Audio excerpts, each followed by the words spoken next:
বন্ধুরা, ইসরায়েলের রাজধানী তেল আবিবের বেন গুরিয়ান বিমানবন্দরের আকাশে ভারতীয় বায়ুসেনার একটা বিশেষ বিমান দেখা যায়। কিন্তু এটা কোনো সাধারণ অবতরণ নয়, এটা সেই মুহূর্ত যার জন্য গত কয়েক মাস ধরে মধ্যপ্রাচ্যের রাজনীতি অপেক্ষা করছিল। প্রধানমন্ত্রী মোদী যখন বিমানে সিঁড়ি দিয়ে নেমে আসেন, তখন সামনে যে দৃশ্য দেখা যায় তা প্রোটোকলের সব নিয়ম ভেঙে দেয়। সাধারণত কোনো বিদেশি নেতাকে ওয়েলকাম করতে মন্ত্রী বা উচ্চ পদস্থ কর্মকর্তা যান, কিন্তু এখানে ছবিটাই আলাদা। বেঞ্জামিন নেতানিয়াহু তার স্ত্রীকে সঙ্গে নিয়ে উপস্থিত ছিলেন সেখানে। আলিঙ্গন, করমর্দন সবই হচ্ছে। কিন্তু থামুন, এই অভ্যর্থনার পেছনের গল্পটা বোঝা ভীষণ জরুরি। এই সফরকে ঐতিহাসিক বলা হচ্ছে, কিন্তু কেন? শুধু কি এই কারণে যে প্রধানমন্ত্রী মোদী সেখানে গেছেন? আসল খেলা চলছে পদ্মার পেছনে। আর সেই খেলা শুরু হয়েছিল মোদীর পৌঁছানোর ঠিক 24 ঘন্টা আগে। ভাবুন তো, মঙ্গলবার বিশ্বের সবচেয়ে বিপজ্জনক,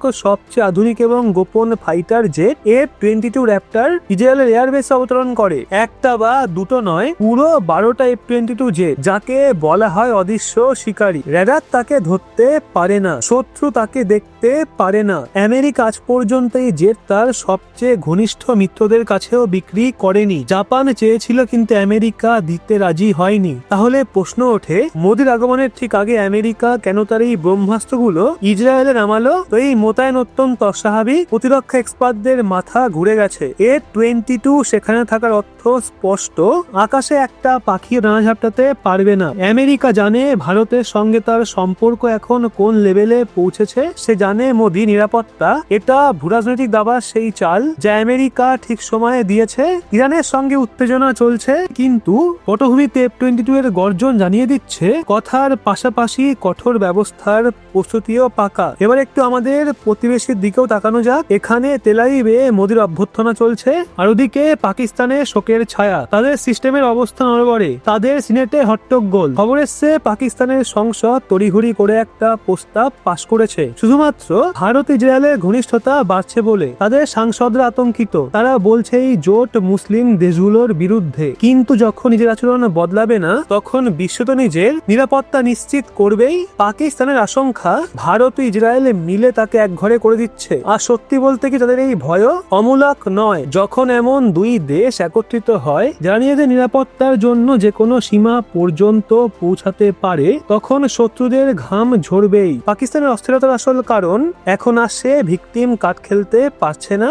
বিশ্ব দেখছে ভারত উন্নয়ন এবং প্রযুক্তির কথা বলছে, আর পাকিস্তান এখনো পুরনো সুরেই বাজছে। ইসরায়েলে পরিষ্কার বার্তা দিয়েছে, আজ যে ভারতের শত্রু সে আমারও শত্রু। এবার আসল প্রসঙ্গে আসি, ব্যবসা, এবং এমন ব্যবসা যা সরাসরি নিরাপত্তার সঙ্গে যুক্ত। খবর আসছে এই সফরে বিলিয়ন ডলারের প্রতিরক্ষা চুক্তি হতে পারে। কল্পনা করুন এটা কি ধরনের বড় চুক্তি হবে। এর মধ্যে কি না কি থাকতে পারে। সবচেয়ে বড় নাম ভাসছে আয়রন ডোম। হ্যাঁ, সে অদৃশ্য ঢাল যা ইসরায়েলকে আকাশ পথে আসা বিপদ থেকে রক্ষা করে। ভাবুন তো, যদি এই প্রযুক্তি ভারত পায়, তাহলে সীমান্তের ওপর থেকে আসা যে কোনো হামলার কি পরিণতি হবে? মাঝ আকাশেই ছাই হয়ে যাবে সেগুলো। এছাড়া ডেভিড স্লিং এবং অ্যারো সিস্টেম নিয়ে আলোচনা চলছে।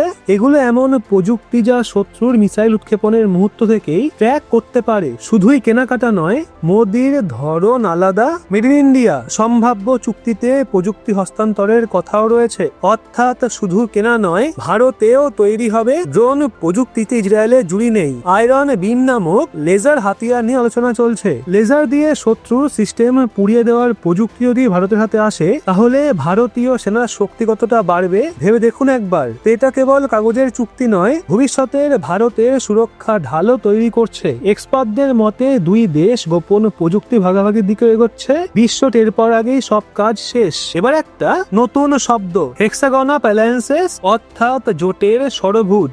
এটা নেতানিয়াহুর ভাবনা। এই সফরের উদ্দেশ্য শুধু দ্বিপাক্ষিক আলোচনা নয়, বিশাল এক কৌশলগত চক্রব্যূহ রচনা। এই জোটে থাকতে পারে ভারত, ইসরায়েল, গ্রিস, সাইপ্রাস, আরব দেশসমূহ এবং কয়েকটা আফ্রিকান বা এশীয় অংশীদার। উদ্দেশ্য উগ্রপন্থী শক্তিকে চাপে রাখা। এটা শুধু সামরিক নয়, অর্থনৈতিক, প্রযুক্তিগত নিরাপত্তা জোট। একে আপনি এশিয়া নেটোর চেয়েও বেশি স্মার্ট সংস্করণ ভাবতে পারেন। নেতানিয়াহু জানেন, এশিয়াতে যদি কেউ চীনকে চ্যালেঞ্জ করতে পারে, তবে সেটা হলো ভারত। যে উগ্রপন্থার বিরুদ্ধে দৃঢ়ভাবে দাঁড়াতে পারে, তাহলে সেটা হলো ভারত। তাই এই ষড়ভুজ ত্রিভুজের কেন্দ্রবিন্দু ভারত। ভাবুন তো, ভারত, ইসরায়েল, ইউএই এবং সৌদি আরবের মতো দেশ একসাথে এলে কি হবে। পাকিস্তানও তার মতো মানসিকতা দেশগুলোর খেলা শেষ। ওই চীন যে স্ট্রিং অফ পালস দিয়ে ভারতকে ঘেরার চেষ্টা করছিল, সে নিজে এখন একটা চক্রব্যূহে পড়ে যাবে। তো সবচেয়ে বড় আঘাত চীনের জন্য। নতুন সিল্ক রুট অর্থাৎ Bharat Middle East Europe economic corridor বা আইএমইসি। ভারত, ইউএই এবং ইসরায়েল মিলে এমন বাণিজ্য পথ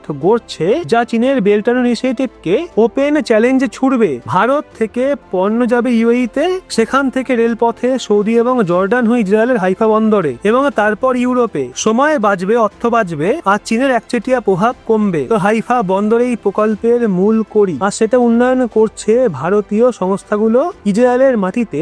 ভারতের অবকাঠামো এটাই মাস্টার স্ট্রোক। আরো বড় খবর, প্রধানমন্ত্রী মোদী ইসরায়েলের সংসদ নেসেটে ভাষণ দেবেন। এটা কিন্তু বিরাট সম্মান, সবাইকে সুযোগ দেওয়া হয় না। সেখানে মোদী শুধু 140 কোটির কণ্ঠস্বর হবেন না, বরং এক উদীয়মান শক্তির প্রতিধ্বনি হবেন। এক্সপার্টদের মতেই সফরের সময় অত্যন্ত গুরুত্বপূর্ণ। রুশ ইউক্রেন সংঘর্ষ এখনো চলছে, মধ্যপ্রাচ্য উত্তপ্ত।